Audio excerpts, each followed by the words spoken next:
And here's Peter Schiff at the election night headquarters of Marrk Greenberg. Peter, what do you have to say about this election, and what do you think of Mark's chances tonight?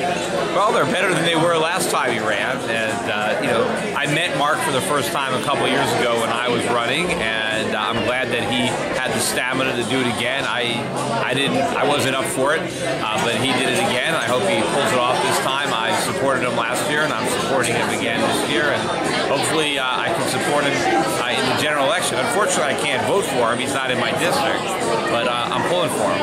And one other question. What do you think of Mitt Romney's pick of Paul Ryan for vice president? Well, I mean, as far as the establishment Republicans go, I suppose he could have had a worse pick than Paul Ryan. I mean, I like him, but I mean, he's not, it's not really a big difference. I mean, Paul Ryan's a big government guy. He talks a good talk about cutting government, but he doesn't actually want to do it. It really bothers me to see the Republicans and the Democrats arguing over who likes Medicare the most, who wants to save it the most and make sure it's there. I want to get rid of it. It's a disaster. We got to figure out how to wean our way out of that. But even the Ryan budget is too timid. It's too little too late. He doesn't make a dime of cuts to Medicare for anybody under 55.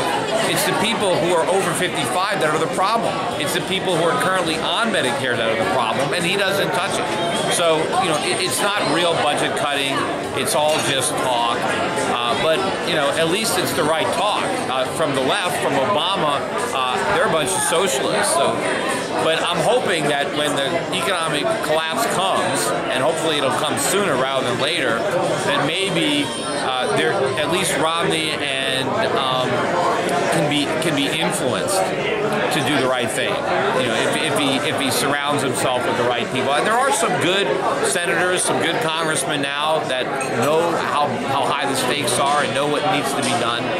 And maybe they'll be able to persuade Romney to do the right thing, and maybe they'll be able to, persuade Paul Ryan to do the right thing once they get in that position. But right now, I mean, it's not like, I prefer Gary Johnson as running as a libertarian. That's a real difference.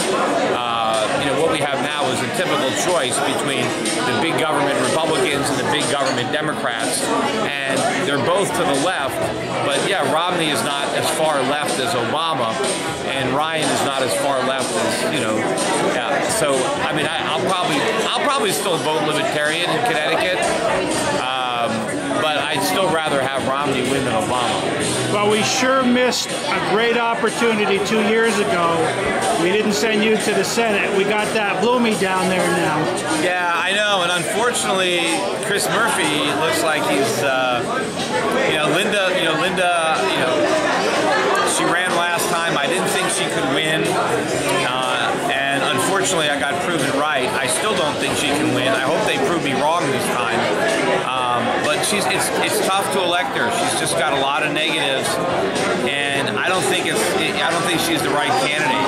I think she fulfills all the Democratic stereotypes, and so therefore she's easier to run against. And the perception of a rich person buying an election, made her money from real estate, from wrestling, is a hard sell. It's a hard product to market. I think Chris Shays would have been easier, and he might have won. And what I'm afraid of too is the negative coattails. I hope if Linda's on, running for Senate, she doesn't make it harder for, let's say, Greenberg, if he gets the nomination, to win. Because I know people tend to vote from the top down, and if they don't like the Senate candidate, and they vote Democrat, they'll keep checking Democrat. So I hope that doesn't happen. Thank you very much.